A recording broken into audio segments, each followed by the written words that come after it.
Estamos ao vivo. Olá, alguém por aqui? Bom dia!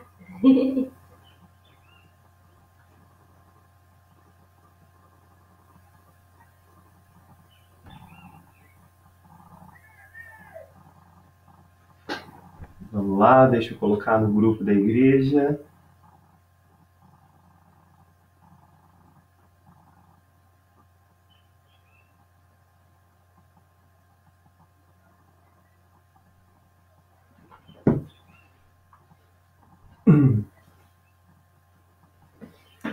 E vou compartilhar também nos meus grupos de WhatsApp.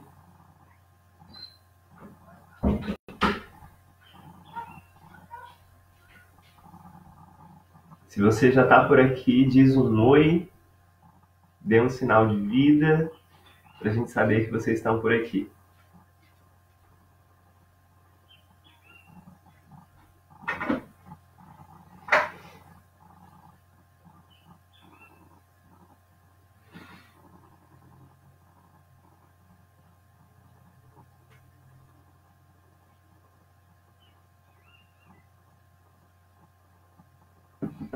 Olha só, vamos ver quem está chegando. Por favor, gente, digam aqui se vocês estão me vendo e se vocês estão me ouvindo bem, para a gente poder continuar. Vi que a Cleise chegou, bom dia. Pastora Cis, bom dia. Taíde, bom dia. Jéssica e o Marquinhos, bom dia. Geraldo, bom dia. Agora eu tô vendo que tem bastante gente chegando. Como vocês estão? Como vocês passaram essa última semana? Espero que todo mundo esteja bem. Bom dia, Edmar. Bem-vindo.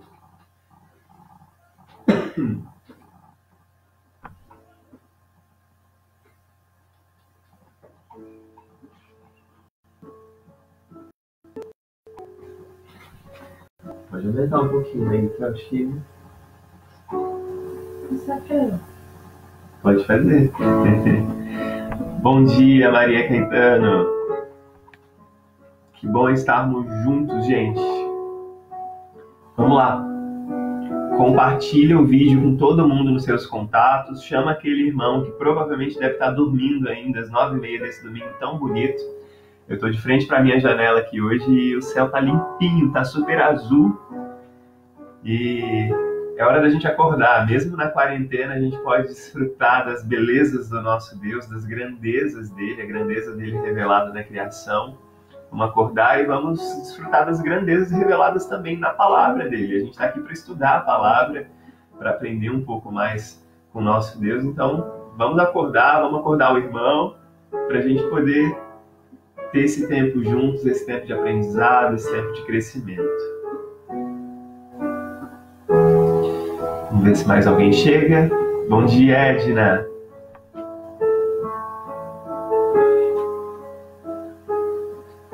Vocês perceberam que o pastor tá com a cara um pouco mais limpa hoje, né? Tirei a barba. A Bia não gostou muito dessa ideia. Bom dia, Roseli, bem-vinda.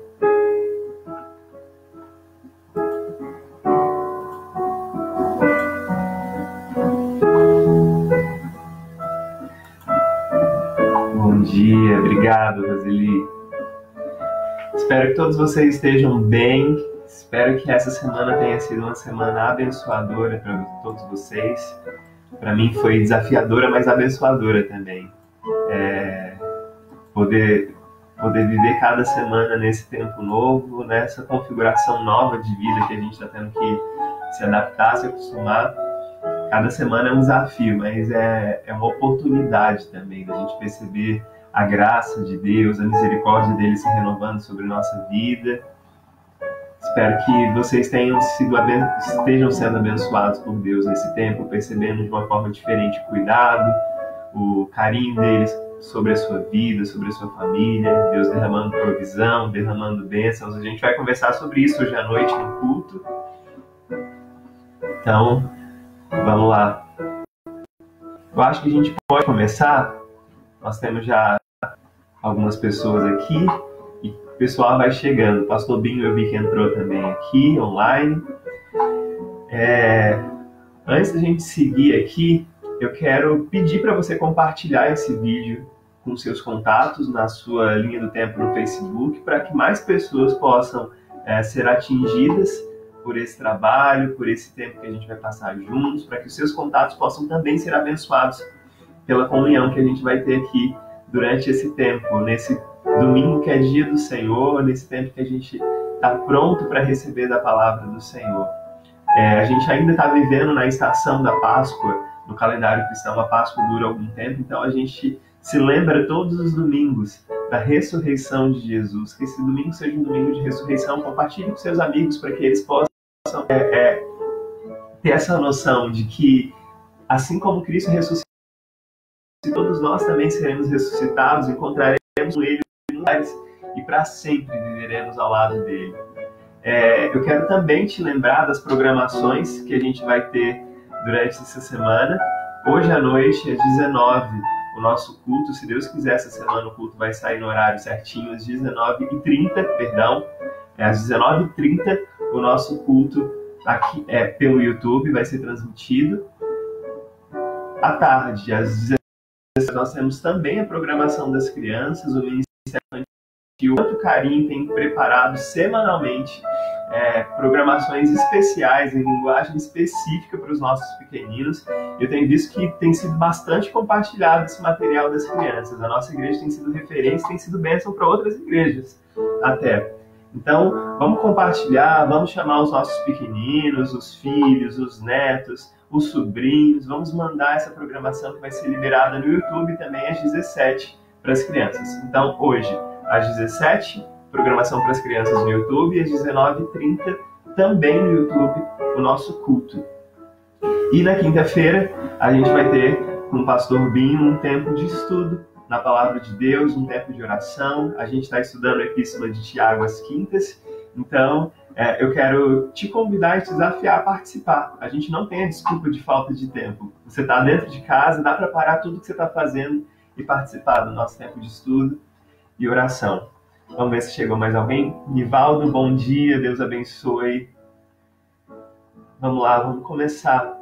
Meus irmãos, eu queria começar esse tempo juntos da gente aqui, lendo com vocês o Salmo 48. Lendo alguns versículos do Salmo 48. O nosso Deus é grande, o nosso Deus é poderoso, é um Deus que está acima de todos os outros deuses. E eu quero ler aqui os primeiros versículos desse salmo. Grande é o Senhor e muito digno de ser louvado, na cidade do nosso Deus. Seu santo monte, belo e sobranceiro, é a alegria de toda a terra. O monte Sião, para os lados do norte, a cidade do grande rei. Nós somos convidados por esse salmo a olhar para o monte do Senhor, e lá no Antigo Testamento o monte era onde ficava a cidade do grande rei, Jerusalém, onde ficava o templo, um lugar físico onde as pessoas se reuniam, um lugar físico para onde as pessoas iam adorar. Só que a gente sabe que quando o grande rei veio, não mais um simples descendente de Davi, sim, um descendente de Davi, porque Jesus é da raiz de Davi, porém ele que, mais do que só um descendente de Davi, ele é o próprio Deus encarnado. Ele veio e o nosso templo não está restrito a um lugar físico, não está restrito a uma cidade. E nós podemos olhar não para o monte onde se encontrava o templo, não para o monte Sinai, onde as pessoas tinham medo de encostar, porque senão morreria, que foi o monte que Moisés recebeu a lei. Mas nós podemos olhar para o monte Sião, na Jerusalém celestial, e aguardamos o dia em que subiremos esse monte e adorar. Mas enquanto isso, enquanto nós não podemos estar na Jerusalém celestial, nós olhamos para esse lugar espiritual e adoramos. Então não importa qual lugar nós estejamos, seja no templo da nossa igreja, seja nas nossas casas, todos esses lugares são lugares feitos para adoração. Vamos adorar a Deus, vamos entronizá-lo durante esse tempo. Vamos começar essa manhã cantando louvores a Ele. A Bia está aqui comigo, já está tocando. A gente vai continuar louvando ao Senhor com alguns cânticos espirituais. Vamos convidar o Senhor para se fazer presente nesse tempo, para nos guiar durante esse tempo de estudo que nós teremos. Mas antes de tudo, antes de pedir qualquer coisa, vamos contemplá-lo, vamos adorá-lo, vamos dizer para Ele que Ele é grande, não que Ele precise ouvir isso da gente, mas porque nós precisamos reconhecer isso, nós precisamos reconhecer a grandeza e o reinado dEle. Vamos lá? Grande Senhor.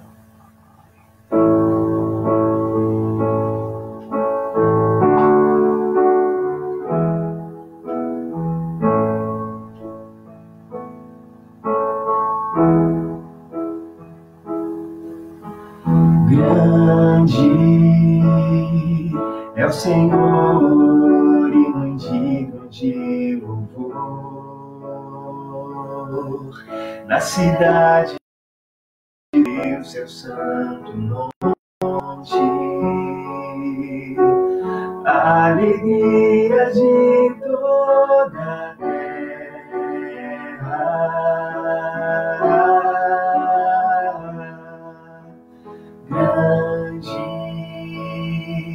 É o Senhor em quem nós temos a vitória, que nos ajuda contra o inimigo. Por isso diante dele nos prostramos.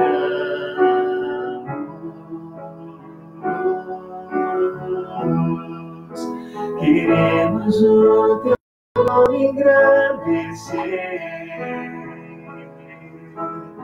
e agradecer-te por tua obra em nossas vidas.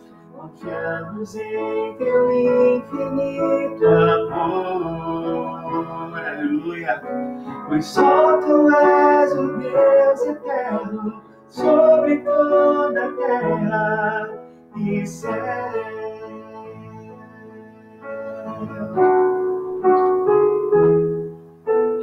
Grande é o Senhor em quem nós temos a vitória, que nos ajuda contra o inimigo.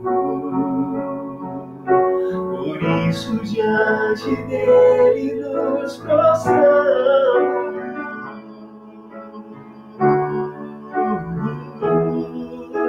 Queremos o teu nome engrandecer e agradecer-te por tua obra em nossas vidas. Confiamos em teu infinito amor, pois só tu és o Deus eterno sobre toda a terra. Queremos o teu nome engrandecer e agradecer-te por tua obra em nossas vidas. Confiamos em teu infinito amor, pois só tu és o Deus eterno sobre toda a terra e céu.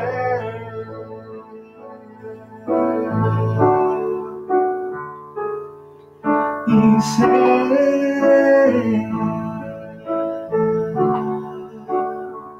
Sim, Senhor, tu és soberano sobre toda a terra, sobre os céus.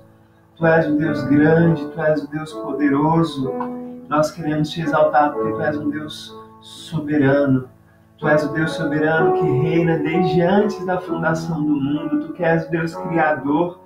Tu és o sustentador de todas as coisas também. Mas não apenas o sustentador, Deus. Tu és aquele que é o redentor de todas as coisas. Tu és o redentor de toda a história. Por isso nós, como teu povo, queremos reconhecer isso. Nós queremos te adorar, nós queremos te exaltar. Na beleza da tua santidade, Senhor, te adoramos, entregamos o nosso louvor, entregamos o nosso melhor, certo de que entregamos não a um Deus que é morto, não a um Deus que é feito de pau, de pedra, de argila, de gesso. Tu és o Deus vivo e verdadeiro, tu és o Deus poderoso acima de todos os deuses. Por isso queremos declarar as tuas maravilhas, Senhor Deus. Queremos declarar a tua soberania sobre nós, sobre tudo, sobre todo o universo. Reina sobre nós, Senhor, é o que te pedimos mais uma vez. Reina sobre nós.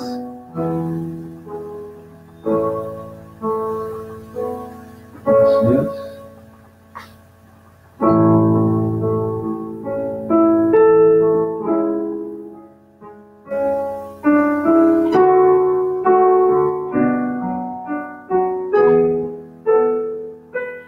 Nosso Deus é soberano, Ele reina antes da fundação do mundo. Nosso Deus é soberano,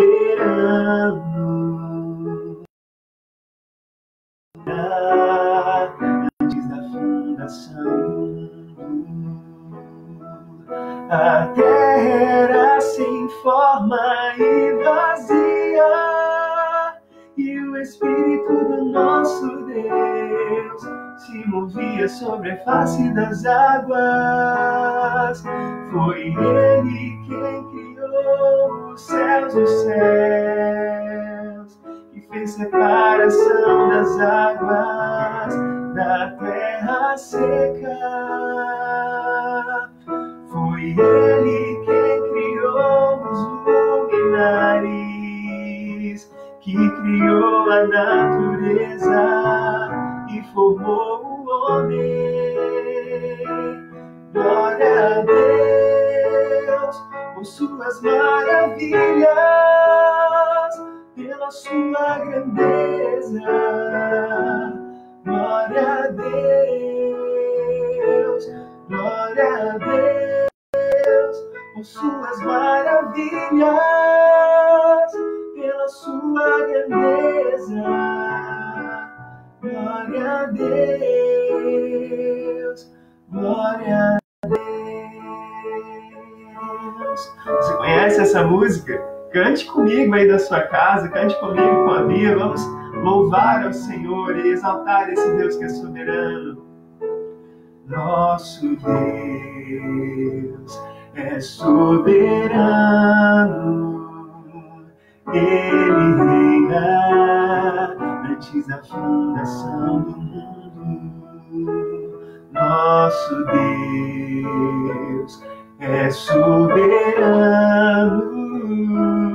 Ele reina antes da fundação do mundo. A terra era sem forma e vazia, e o Espírito do nosso Deus se movia sobre a face das águas. Foi Ele quem criou os céus, quem fez separação das águas e da terra seca. Foi Ele quem criou os luminares, que criou a natureza e formou o homem. Glória a Deus por suas maravilhas, pela sua grandeza.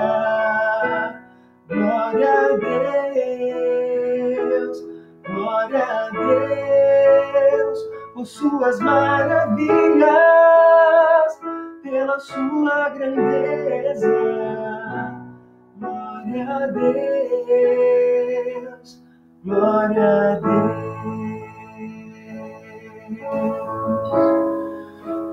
Amém. Como é bom podermos cantar louvores ao Senhor, não é verdade? Você está aí comigo? Você está aqui comigo com a Bia? Você está cantando com a gente? Você está participando? Vamos cantar mais um louvor. Esse também uma das mais antigas que a gente costuma cantar nas nossas igrejas, que fala sobre o nosso Deus, que é um Deus grande e poderoso, um Deus que criou todas as coisas. Vamos exaltar esse Deus que é criador. Participe nos comentários, reaja, adore ao Senhor junto com a gente e reaja a esse tempo de adoração.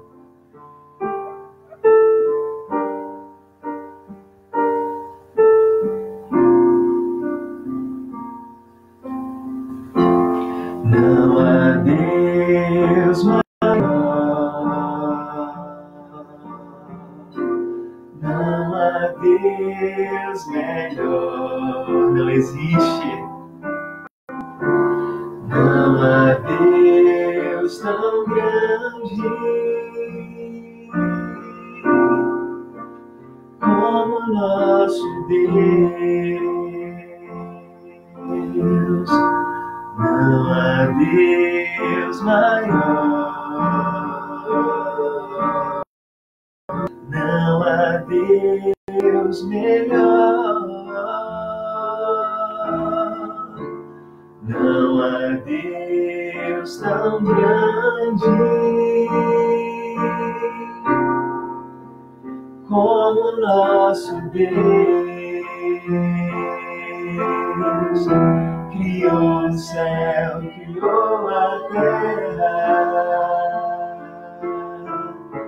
criou o sol e as estrelas. Tudo Ele fez, tudo criou, tudo formou para o seu louvor, para o seu louvor,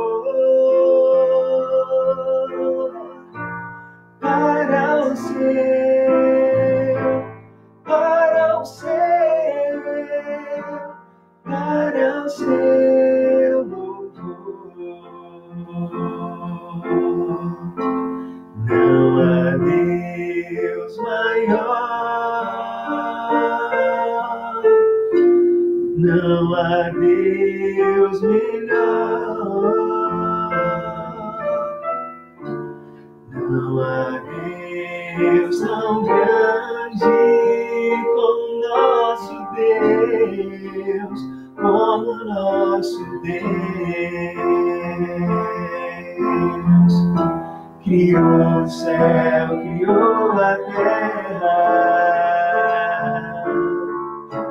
criou o sol e as estrelas.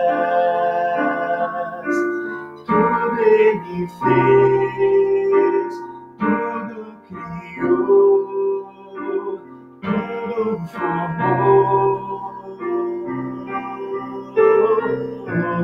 para o seu louvor, para o seu louvor, para o seu, para o seu, para o seu louvor.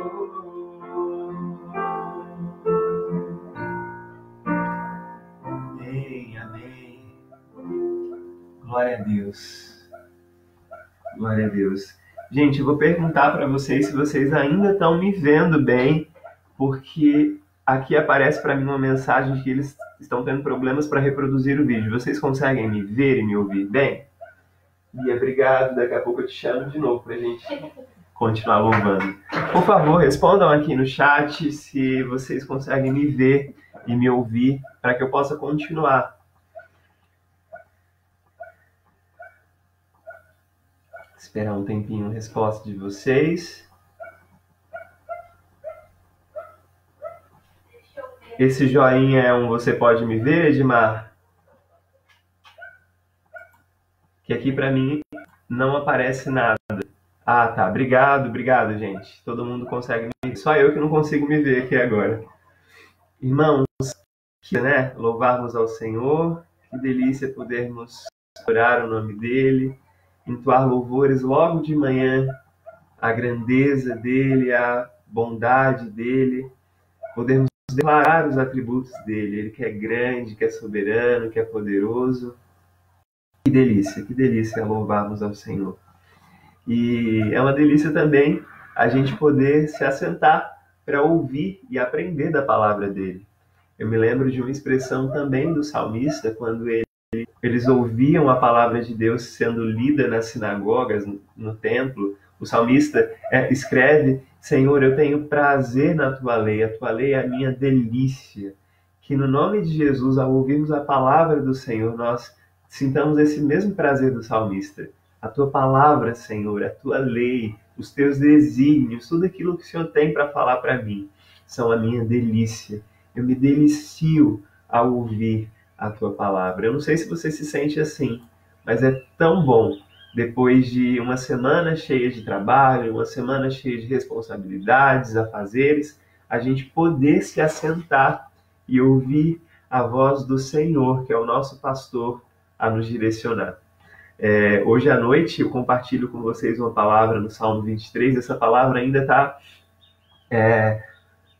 fervilhando aqui no meu coração, porque foi muito gostoso preparar o sermão de hoje à noite, e eu te espero na transmissão das 19h30, para a gente juntos podermos cultuar ao Senhor, cada um da sua casa, com a sua própria família, mas sim, ainda estamos cultuando a Deus.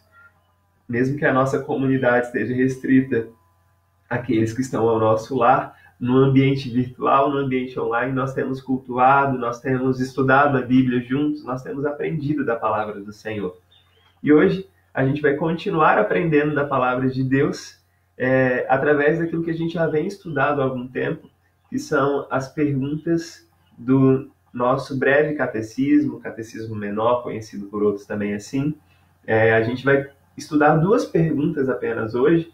Na semana passada, o pastor Binho começou a falar a respeito dos sacramentos, a respeito dos meios de graça que Deus deu para a gente, e ele falou sobre o sacramento do batismo mais especificamente, ele falou um pouco sim sobre a ceia, e hoje eu queria, dedicar um pouco do meu tempo para a gente conversar a respeito da ceia do Senhor, que é um outro sacramento, algo muito importante.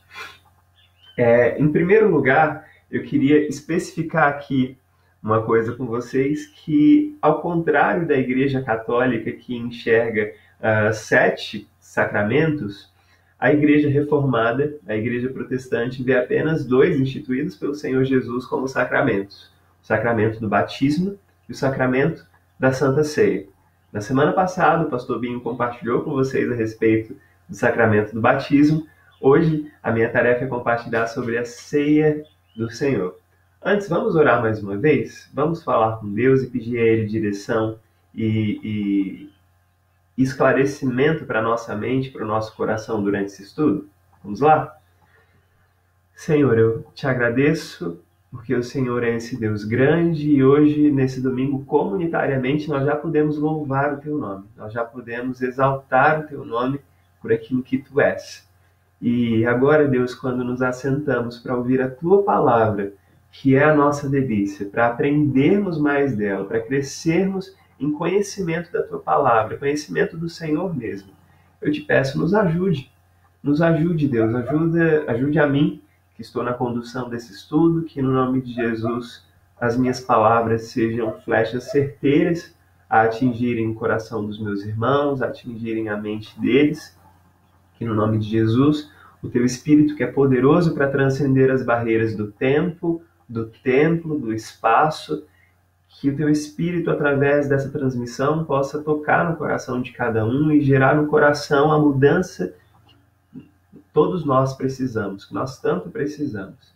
Deus, usa a minha vida, me abençoa, abre a minha boca para que saiam palavras do Senhor, mas abre também o coração e o entendimento dos meus irmãos, para que eles recebam de bom grado a Tua palavra e, ao receberem a Tua palavra, que eles possam se deleitar nela e se esforçar, Deus, junto com o Teu Espírito Santo que trabalha neles, para praticarem a Tua palavra, que eu te peço em nome de Jesus, Teu Filho.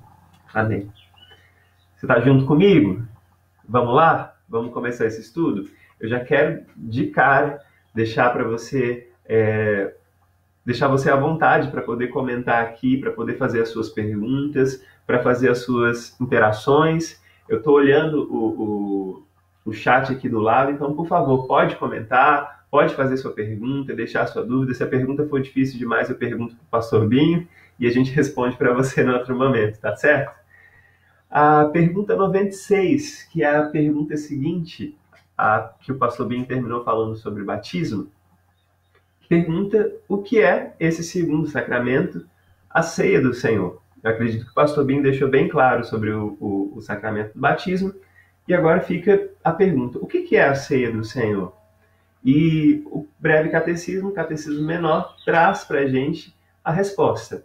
A resposta que o breve catecismo deixa é que a ceia do Senhor é o sacramento no qual, dando-se e recebendo-se pão e vinho, conforme a instituição de Cristo, se anuncia sua morte, e aqueles que participam dignamente tornam-se, não de uma maneira corporal e carnal, mas pela fé, participantes do seu corpo e do seu sangue, com todas as suas bênçãos para o seu alimento espiritual e crescimento em graça. É uma resposta grande, é uma resposta comprida, e a gente vai destrinchar essa resposta agora. Primeira pergunta: o que é sacramento? O pastor Binho já respondeu isso na semana passada com a pergunta 92 do breve catecismo.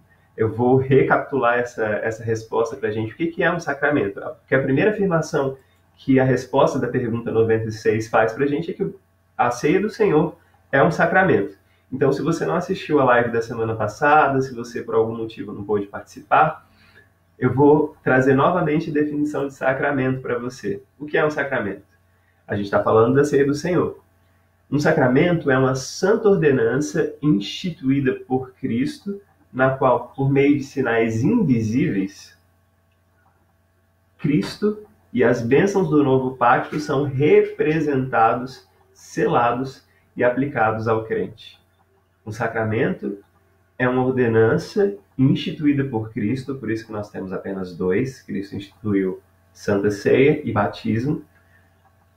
Nessas ordenanças que a gente segue, por meio de sinais visíveis, por meio de coisas visíveis, Cristo e as bênçãos do reino de Cristo, as bênçãos da aliança que Cristo fez conosco, são representados, selados e aplicados. No batismo, a água é esse sinal visível, esse sinal sensível é a água. A gente pode sentir ela quando ela é derramada sobre a nossa cabeça no batismo. Se você foi batizado em outra denominação evangélica, provavelmente você foi imergido, mas o batismo tem esse sinal sensível, que é sensível ao toque, a gente pode sentir. O batismo vem sobre a nossa cabeça, e a Santa Ceia do mesmo modo. Existem símbolos que a gente pode sentir, que pode ser apreendido com os nossos sentidos. Então, Cristo e as bênçãos da nova aliança são aplicadas para a gente. Quando a gente é batizado, a gente entra na nova aliança e passa a fazer parte do povo de Deus. Na Santa Ceia, já sendo parte do povo de Deus, a gente começa a desfrutar das bênçãos desse pacto, da aliança que a gente participa. O sangue é o sangue da nova aliança, representa que nós fomos unidos com Cristo. Então, o breve catecismo faz essa definição do que é sacramento. Existem outras duas definições também que eu queria falar com você, que são as definições que a nossa confissão de fé e que o catecismo maior trazem para a gente do que é o sacramento.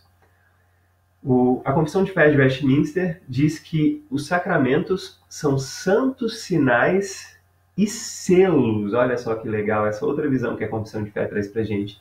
Os sacramentos são selos do pacto da graça, imediatamente instituídos por Deus para representar a Cristo e os seus benefícios e confirmar os nossos interesses nele, os nossos interesses em Deus e em Cristo.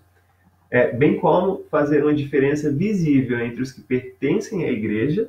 Então, a gente pertence à igreja a partir do momento em que a gente é batizado, que a gente é recebido no corpo de Cristo, e sendo membro da igreja, a gente é distinguido do não crente, porque nós podemos participar da mesa do Senhor.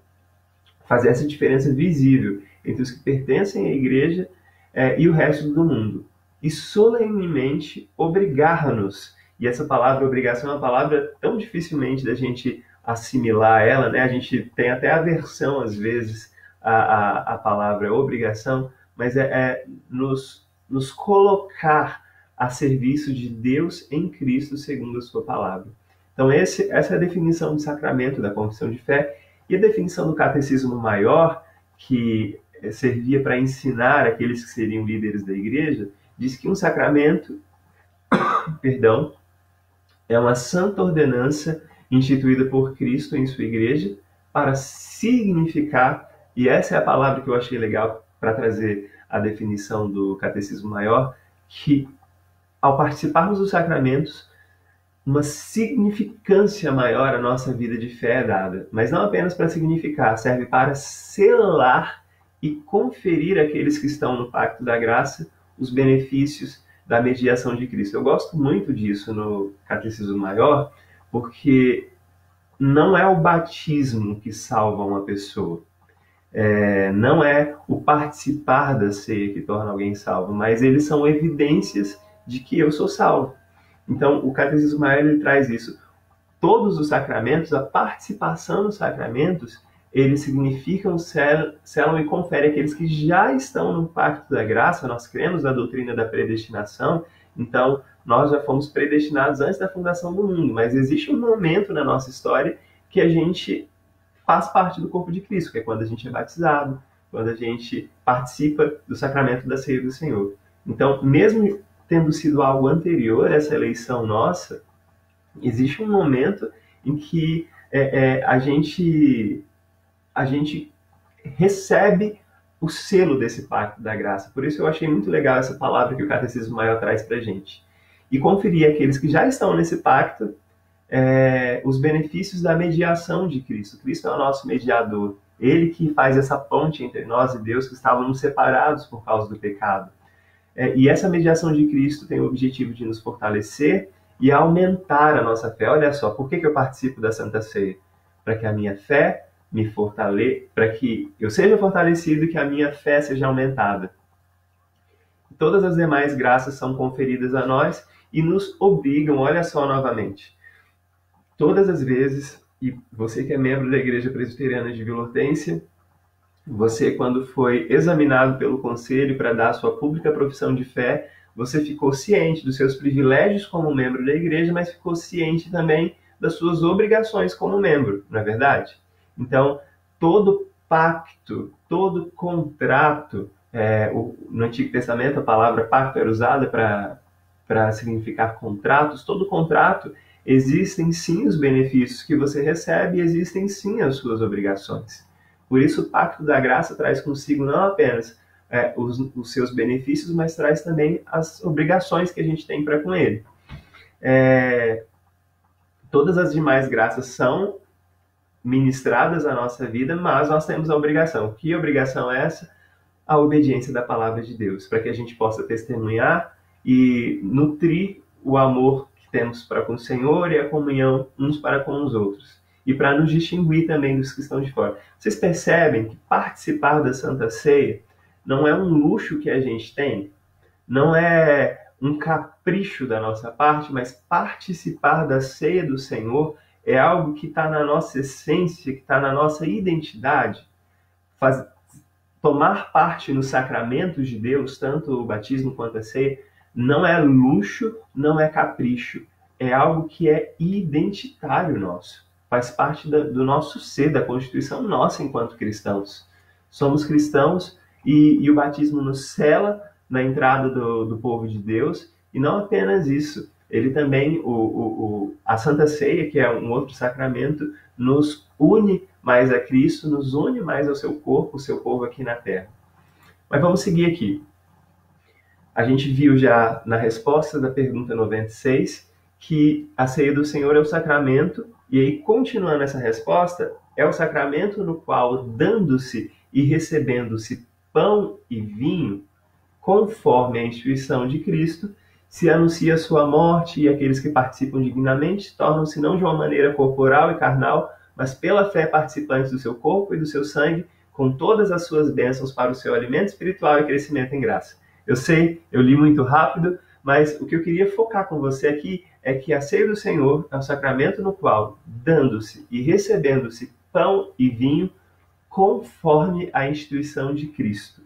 E eu queria focar com você agora, a gente já viu o que é sacramento, o que é isso conforme a instituição de Cristo. Eu queria te convidar a abrir a sua Bíblia em 1 Coríntios, capítulo 11, versículos de 23 a 26. 1 Coríntios, capítulo 11, de 23 a 26. A gente vai explicar um pouco melhor o que é isso conforme a instituição de Cristo. o que é a ceia do Senhor? Como eu posso celebrá-la? De que forma eu posso celebrar a ceia do Senhor? Olha só o cuidado que o apóstolo Paulo, que não foi um daqueles discípulos que caminhou com Jesus por 3 anos, Paulo foi um filho fora de tempo, que chegou depois, ele que, mesmo tendo encontrado com o Senhor Jesus no caminho para Damasco, mesmo tendo instruções do próprio Cristo, ele não inventa a roda ao ministrar a Santa Ceia e ao ensinar os irmãos de outras comunidades a celebrarem a Santa Ceia. Ele não tem a Santa Ceia, a ministração dos sacramentos é um lugar onde não há espaço para invenções da nossa cabeça. E por isso que eu quis focar com vocês conforme a instituição de Cristo. Olha só o cuidado que Paulo tinha ao instituir a ceia e ao ensinar como se celebrar a ceia em outras comunidades. 1 Coríntios 11, de 23 a 26. Porque eu recebi do Senhor o que também vos entreguei, que o Senhor Jesus, na noite em que foi traído, tomou o pão e, tendo dado graças, o partiu e disse: Isto é o meu corpo que é dado por vós, fazei isto em memória de mim. Por semelhante modo, depois de haver ceado, tomou também o cálice, dizendo: Este cálice é a nova aliança no meu sangue. Fazei isto todas as vezes que o beberdes, em memória de mim. Porque todas as vezes que comerdes este pão e beberdes o cálice, anunciais a morte do Senhor até que ele venha. A primeira frase do versículo 23, ela já mostra algo muito interessante para a gente. Porque eu recebi do Senhor o que também vos entreguei. Sabe essa expressão que eu destaquei na resposta dessa pergunta 96 sobre o que é a ceia do Senhor? E aí a ceia do Senhor é um sacramento no qual a gente dá e recebe o pão conforme a instituição de Cristo. O cuidado de Paulo ao ensinar para a comunidade, nesse caso a comunidade aos coríntios, aos cristãos coríntios, Paulo ensinando a Santa Ceia, ele diz, olha, aquilo que eu recebi do Senhor, o ensinamento a respeito da Santa Ceia que eu recebi de Deus, eu entreguei para vocês. Eu não alterei nada. E aí ele faz uma reconstituição daquilo que Jesus fez na última ceia com seus discípulos, né? E aí ele diz, todas as vezes que vocês se reunirem para comerem esse pão e beberem o cálice e não alterarem aquilo que foi prescrito pelo Senhor, vocês anunciam a morte dele até que ele retorne. Isso é muito interessante porque a gente vê muitos invencionismos hoje em dia sobre formas de celebrar a ceia, para quem celebrar a ceia, ceias com elementos diferentes daqueles que são usados, não é usado o pão como a gente conhece, não é usado o vinho como a gente conhece, e o pessoal vai inventando e fazendo vários acréscimos a esse sacramento que é tão importante. O apóstolo Paulo, lá na igreja primitiva, teve o cuidado de transmitir aos coríntios a forma e a teologia por trás da ministração e da celebração da Santa Ceia. E a gente vai ver isso daqui a pouco, que o apóstolo Paulo ele tem um cuidado e relembra disso para os cristãos coríntios, porque os coríntios, com pouco tempo de instituídos, de igreja constituída, eles já haviam deturpado a celebração desse sacramento. Eles já haviam acrescentado tantas coisas que a ceia, que deveria ser um lugar de comunhão, na verdade tinha virado um lugar de confusão. A gente vai ver isso, vai discutir isso daqui a pouco, mas eu queria seguir na resposta que foi dada para a gente à pergunta 96. Pergunta 96, o que é a ceia do Senhor? A gente já viu que é um sacramento, a gente já viu que ela é feita conforme a instituição de Cristo e nela se anuncia a morte de Jesus. E aqueles que participam dignamente, se eu participo da ceia do Senhor de maneira digna, eu me torno não de uma maneira corporal e carnal, mas pela fé, participante do seu corpo e do seu sangue, com todas as suas bênçãos para o seu alimento espiritual e crescimento em graça. Essa última parte é uma parte que fala sobre uma controvérsia que houve também no tempo da Reforma Protestante. Depois da Reforma Protestante, luteranos, calvinistas, creem de maneiras diferentes sobre o corpo, sobre o sangue de Cristo, se ao comer o pão e tomar o vinho, se aquele pão e aquele vinho viram o corpo de Cristo, ou se eles são apenas um símbolo do corpo de Cristo, e que ao beber esses símbolos, esses signos, esses sinais do corpo e do sangue, a graça que o próprio corpo, que o próprio sangue de Cristo comunicariam, são comunicados através dos elementos. Nós calvinistas, assim, que esses símbolos, esses sinais, o pão e o vinho, comunicam uma graça que é exterior aos elementos, que não está embutida nos elementos. A gente crê dessa forma, como presbiterianos. Depois vocês podem perguntar para o pastor Bim, ele pode fazer um estudo inteirinho sobre isso, sobre transubstanciação, consubstanciação, e daí a gente pode passar semanas e meses até discutindo sobre isso. Mas o importante aqui é que, não de uma maneira corporal e carnal, nós participamos desse momento, mas nós participamos por meio da fé e nos tornamos participantes do corpo e do sangue de Cristo, com todas as bênçãos para o nosso alimento espiritual e para o nosso crescimento em graça. Existe um hino muito bonito no nosso cenário, e é um hino que a gente vai cantar daqui a pouco, quando a gente terminar, que diz: Senhor, não nas minhas mãos, mas em minha alma eu tomo corpo, e em figura, em símbolo, eu bebo sangue derramado sobre a cruz. É um hino muito lindo, a gente vai cantar daqui a pouco. Eu vi que a minha mãe entrou aqui. Bem-vinda, mãe. Meu pai deve estar assistindo junto. Bem-vindos. Vamos seguir aqui. O que é a ceia do Senhor? E daí a gente viu que a ceia do Senhor é um sacramento o qual foi instituído por Cristo, onde nós anunciamos a morte de Jesus e que a graça de Jesus é comunicada a nós por meio desses símbolos, desses elementos, para que nós sejamos alimentados espiritualmente e cresçamos em graça. Olha só o que ainda o texto de 1 Coríntios, só que um capítulo antes do que a gente acabou de ler, 1 Coríntios 10, versículo 16, diz pra gente: Porventura, o cálice da bênção que abençoamos não é a comunhão do sangue de Cristo? O pão que partimos não é a comunhão do corpo de Cristo? Olha só que pergunta que fica pra gente. O cálice que a gente toma, na verdade, não é a comunhão, a gente não participa do sangue de Cristo ao tomar o cálice? O pão que a gente parte não é, a comunhão do corpo de Cristo? Algumas lições muito importantes que ficam para a gente dessa primeira pergunta do catecismo, dessa primeira pergunta, a pergunta 96, né, sobre o que é a ceia do Senhor, é que a gente não pode se privar de participar dos sacramentos por besteira. Eu já vi muito cristão, por motivos fúteis, deixar de participar da ceia do Senhor.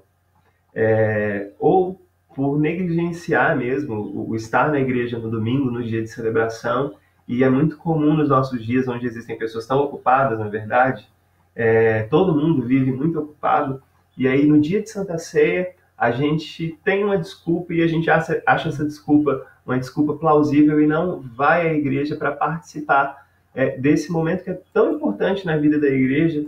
É um momento no qual eu sou alimentado espiritualmente e eu posso crescer em graça, ser nutrido em graça através desse sacramento.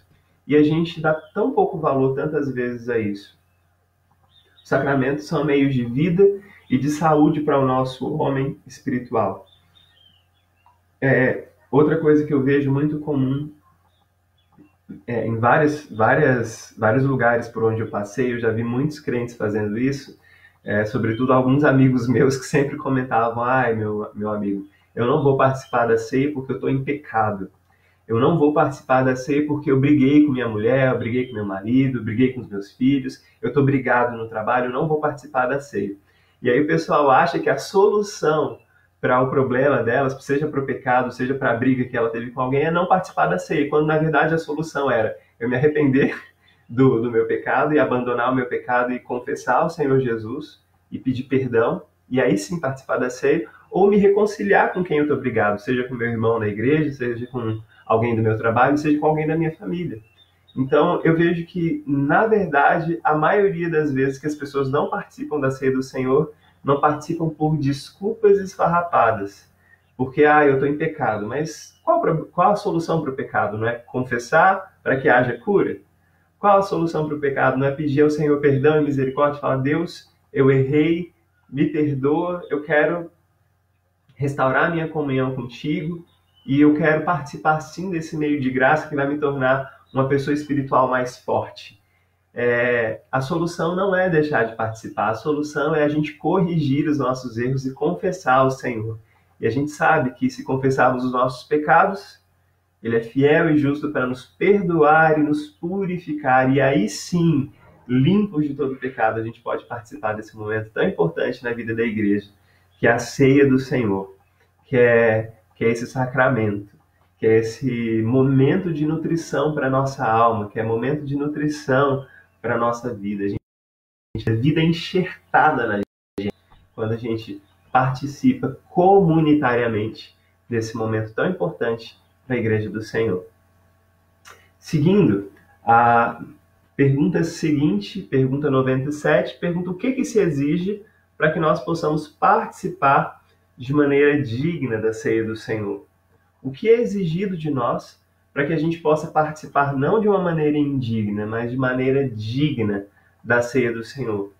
A resposta que o breve catecismo traz para a gente é que o que se exige de nós para que possamos participar dignamente da ceia do Senhor é que nós nos examinemos sobre o nosso conhecimento em discernir o corpo do Senhor, sobre a nossa fé para nos alimentarmos dele e sobre o nosso arrependimento, amor e nova obediência, para não acontecer que a gente, participando indignamente da ceia do Senhor, nós comamos e bebamos para nossa condenação. Essa é a resposta que o breve catecismo traz para a gente, e a gente vai destrinchar parte por parte dessa resposta agora, assim como a gente fez com a pergunta anterior. Primeira coisa, o que se exige para participar dignamente da ceia do Senhor? A resposta diz que exige-se daqueles que desejam participar dignamente da ceia do Senhor, e a primeira expressão que eu queria destrinchar com vocês é essa expressão, participar dignamente. Vamos ver a base bíblica para o que é participar dignamente? Ainda está no livro, na carta de 1 Coríntios, capítulo 11, versículo 27. Olha só a base bíblica que os escritores do Catecismo Menor trazem para a gente para dizer que precisamos participar dignamente da ceia do Senhor. 1 Coríntios 11, versículo 27. Por isso, aquele que comer o pão ou beber o cálice do Senhor indignamente será réu do corpo e do sangue do Senhor. Seremos réus, seremos julgados por nos tornarmos participantes não daqueles que comem do corpo do Senhor, mas daqueles que condenam, daqueles que abominam e que lançam à morte o corpo do Senhor novamente. Ou seja, comer o pão e beber do cálice do Senhor de forma indigna, o que seria participar indignamente? Participar indignamente do corpo do Senhor e do sangue dele seria não prestar atenção e reverência adequadas àquilo que a gente está fazendo. Vamos colocar isso no positivo? Eu falei o que seria participar indignamente. O que seria participar dignamente? Ser um participante digno da mesa do Senhor, do corpo e do sangue dele, é prestar atenção e chegar à mesa do Senhor com uma atitude de reverência, uma reverência adequada àquilo que eu estou fazendo. Eu estou prestando atenção naquele momento, eu estou envolvido naquele momento, eu não estou com a cabeça lá na segunda-feira no que eu vou fazer, nos boletos que eu tenho que pagar, nas coisas que eu tenho que, nas ordens que eu tenho que dar aos meus funcionários na segunda-feira. Participar dignamente da ceia do Senhor é prestar a atenção e dedicar a reverência necessárias para esse momento que é tão importante na vida da igreja.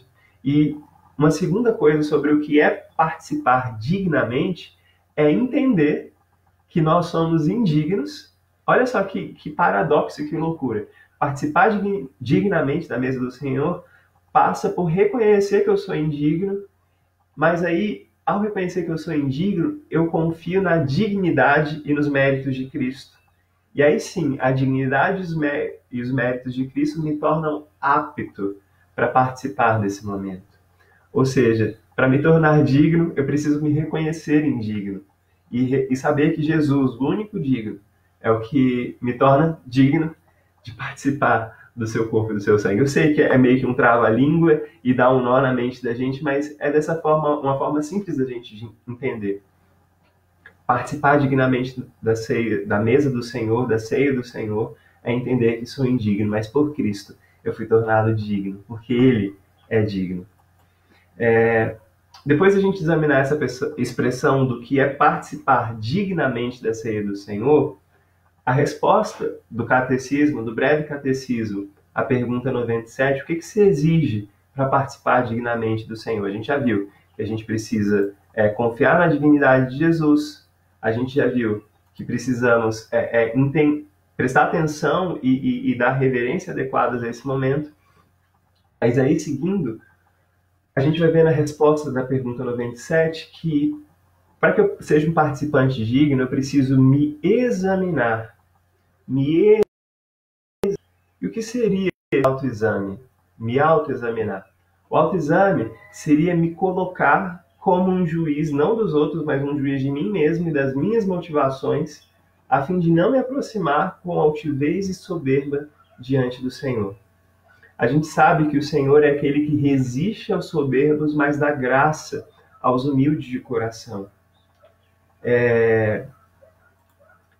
Esse autoexame que nós somos convidados, examine-se, pois, o homem a si mesmo, é o que 1 Coríntios diz, Paulo instituindo a ceia para os coríntios, examine-se o homem a si mesmo, é me colocar como um juiz de mim mesmo, para que eu perceba se as minhas motivações estão corretas, se os meus sentimentos diante de Deus são corretos, para que eu não me aproxime diante dele com arrogância, com altivez, achando que eu sou a última bolacha do pacote, achando que eu sou o supra-sumo, achando que eu estou abafando, como o pessoal diz por aí.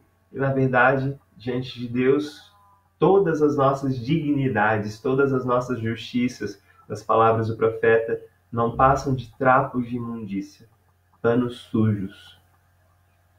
Examine-se, pois, o homem a si mesmo é um convite ao autoexame, mas mais do que ao autoexame, é ao autojulgamento. E nesse autojulgamento a gente sempre tem que se declarar culpado e chegar diante de um Deus que é santo e falar: Deus, tu és santo, eu sou indigno, mas eu confio nos méritos de Cristo. Vamos ver o que o texto bíblico tem para ensinar para a gente? Ainda em 1 Coríntios, capítulo 11, depois de instituir a ceia, o apóstolo Paulo escreve assim, nos versículos 31 e 32. Porque se nos julgássemos a nós mesmos, e daí vem o autoexame, é esse autojuízo, é julgar a mim mesmo, porque se nos julgássemos a nós mesmos, não seríamos julgados. Mas quando julgados, nós somos disciplinados pelo Senhor para não sermos condenados com o mundo. Ou seja, esse autojuízo que eu faço não é baseado no meu senso de justiça. Não é baseado no que eu acho que é certo e errado. Quando eu faço esse autoexame, eu não me examino segundo os meus padrões, mas segundo os padrões do Senhor. Quando eu me coloco, quando eu me julgo de acordo com os padrões do Senhor, eu sou julgado por Ele, eu sou disciplinado por Ele, e ao ser julgado e disciplinado pelos padrões de Deus, que são padrões muito mais elevados do que os meus, eu não vou ser condenado juntamente com o mundo. Olha que coisa linda. Essa posição de humildade, de me colocar diante de Deus e não usar a minha régua para medir se eu estou certo ou se eu estou errado, mas usar a régua, o padrão de Deus, para medir se eu estou certo ou se eu estou errado, e aí, percebendo que eu estou errado, eu sou corrigido por Deus para que eu não seja condenado com o mundo. Quanto sofrimento a gente iria evitar se a gente usasse a régua de Deus para medir as nossas atitudes, não é verdade? Para medir se a gente tem razão na briga com a esposa, com o marido. A nossa régua seria uma régua muito mais justa se a gente usasse a régua de Deus.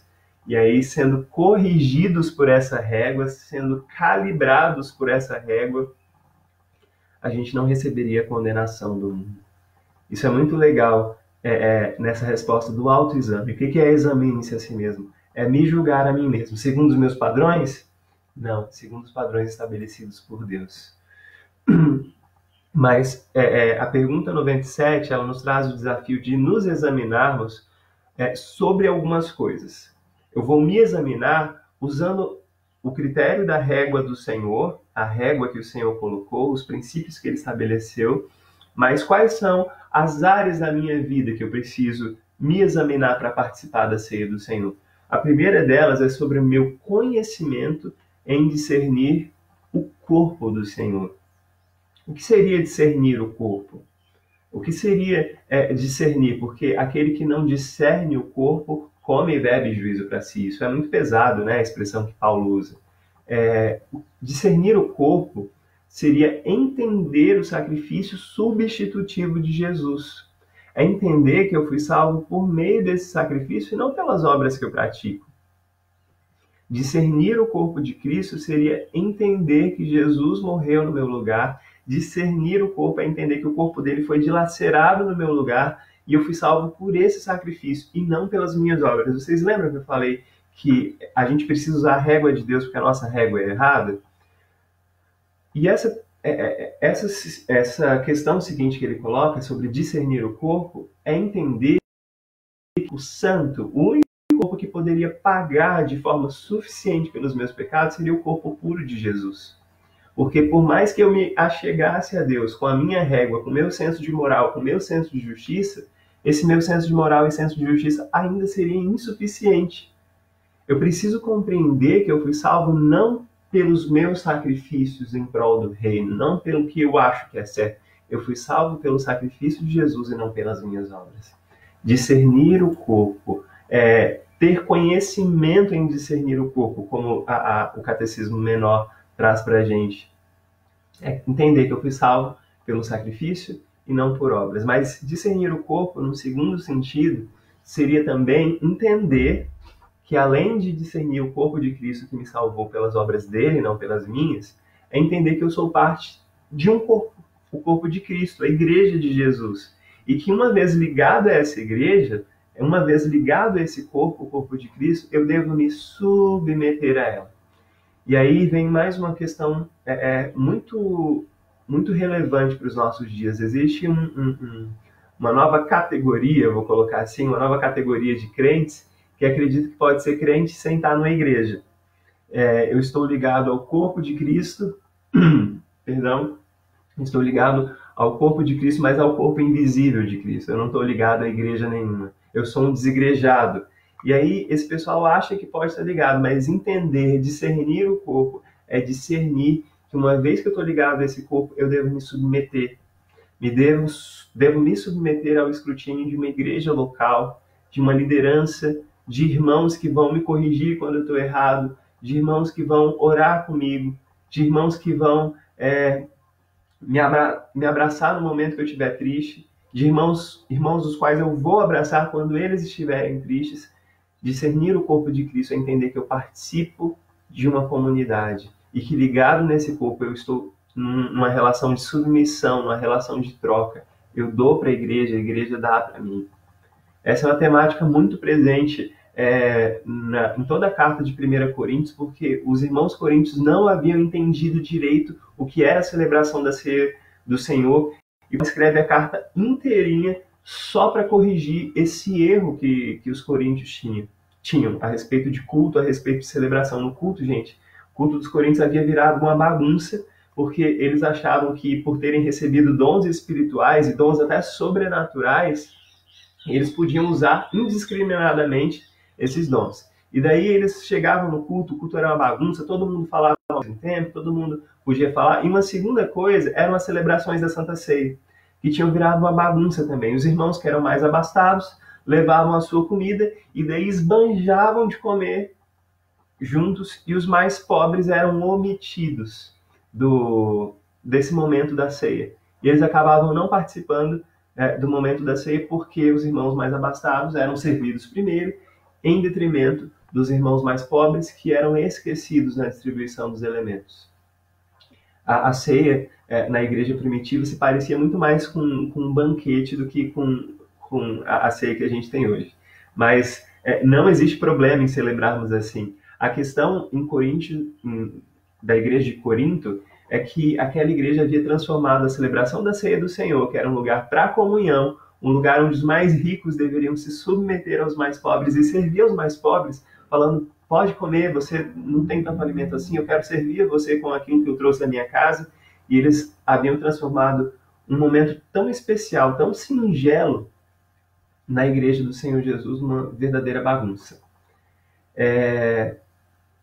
O que é discernir o corpo? Discernir o corpo é entender o sacrifício substitutivo de Jesus, é a régua dele, não a minha, e me submeter à igreja, ao corpo de Cristo. Mas ao examinar, não apenas discernir o meu conhecimento do corpo, eu preciso me examinar sobre a minha fé para me alimentar desse corpo.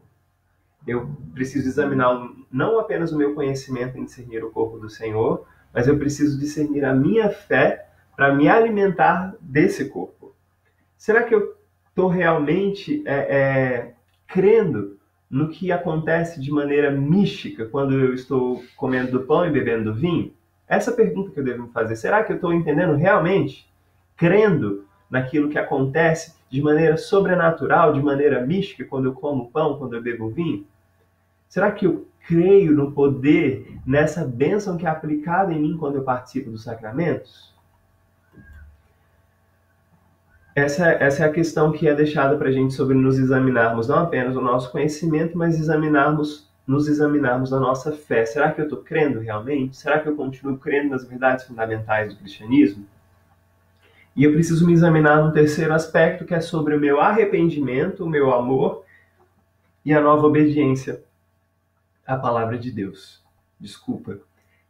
Preciso me examinar sobre o meu arrependimento, o meu amor e a minha nova obediência, para que não suceda que eu, vindo indignamente na mesa do Senhor, eu coma e beba condenação para mim mesmo.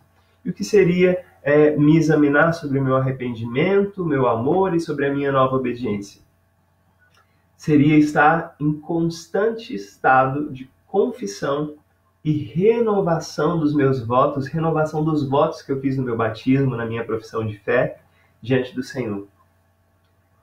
Examinar o meu arrependimento, examinar o meu amor, examinar a minha obediência, seria estar no estado constante de confessar ao Senhor os meus pecados, renovar os meus votos diante dele. Irmãos, a confissão é uma prática linda na liturgia cristã. Não é apenas um bloco da nossa liturgia que a gente coloca e que está tudo certo, vamos orar lá pedindo perdão a Deus pelos pecados. Não, não é isso. É um dos momentos mais singelos e mais importantes da nossa liturgia quando a gente está reunido para adorar. Todas as vezes que a gente se reúne, confessa os nossos pecados, que a gente se examina nós mesmos segundo o crivo do Senhor, segundo a régua do Senhor, a gente se arrepende e a gente se compromete. Depois de se arrepender, a gente precisa se comprometer a um amor maior ao Senhor. Dizer, Senhor, eu errei, eu falhei, o meu amor não foi tão leal ao Senhor essa semana, me perdoa. Eu venho aqui humildemente, clamo ao Senhor por perdão, clamo ao Senhor por misericórdia e me comprometo a te amar mais, Senhor, a prestar uma obediência mais engajada com o Senhor, prestar uma nova obediência. E é por isso que algumas igrejas reformadas, sempre antes do momento da Santa Ceia, o momento de confissão do culto é colocado antes da ceia. Logo antes da ceia existe esse momento para que eu confesse ao Senhor os meus pecados e depois de confessados eu tenha o meu coração limpo e aí sim eu possa participar de maneira digna do Senhor. O que se exige para participar dignamente da ceia do Senhor? Que eu examine não apenas o meu conhecimento, discernir no corpo do Senhor, mas também sobre o meu arrependimento, sobre o meu amor, sobre a minha nova obediência. É isso que eu tinha para falar com vocês. Algum irmão tem alguma pergunta, algum comentário? Eu estou vendo que vocês estão aqui ainda comigo.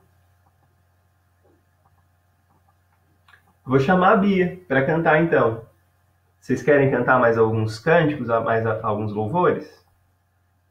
Sim, ou vocês estão cansados? Já querem seguir para o almoço? Bia? Bia está vindo aqui. Deixe seu comentário aqui, gente. Preciso saber se vocês ainda estão comigo.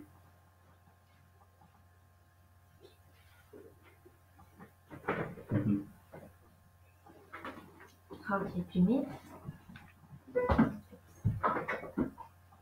O 346.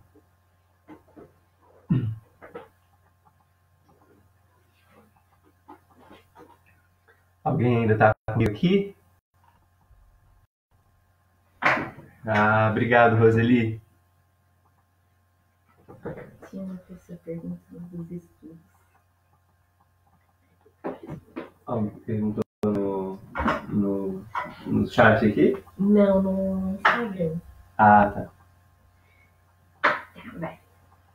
Vamos lá? Vamos cantar? Eu te convido a abrir o seu hinário no hino 346. A gente vai cantar o hino que eu falei que a gente ia cantar.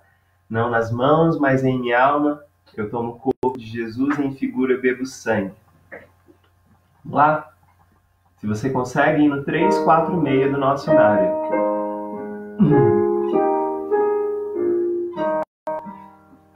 Não nas mãos, mas em minha alma, tomo o corpo de Jesus e em figura bebo sangue derramado sobre a cruz do Senhor, excelso e mestre, comemoro o grande amor, proclamando a sua morte pelo pobre pecador. Vem Jesus, Senhor bondoso, meu espírito instruir, para que nos dois emblemas eu te possa discernir. E permite que hoje eu tenha no fluir da salvação com os crentes e contigo verdadeira comunhão. Amém. Fazia tempo que eu não cantava, a Bia nem conhecia esse. Primeira vez que a gente tocou, deu certo, a gente errou um pouquinho aqui, eu errei o tempo, mas tá tudo bem.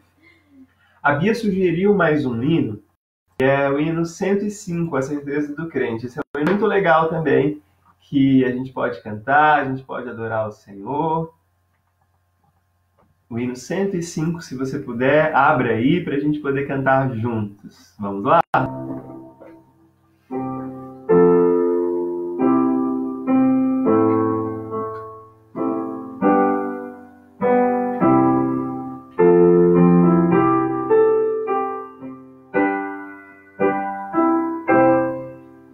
Não sei porque de Deus o amor a mim se revelou, porque Jesus, meu Salvador, na cruz me resgatou.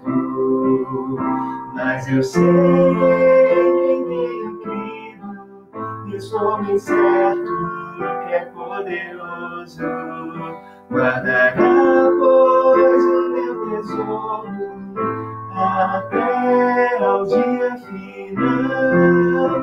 Não sei o modo como agiu o Espírito eternal, que um dia Cristo me atraiu em convicção real.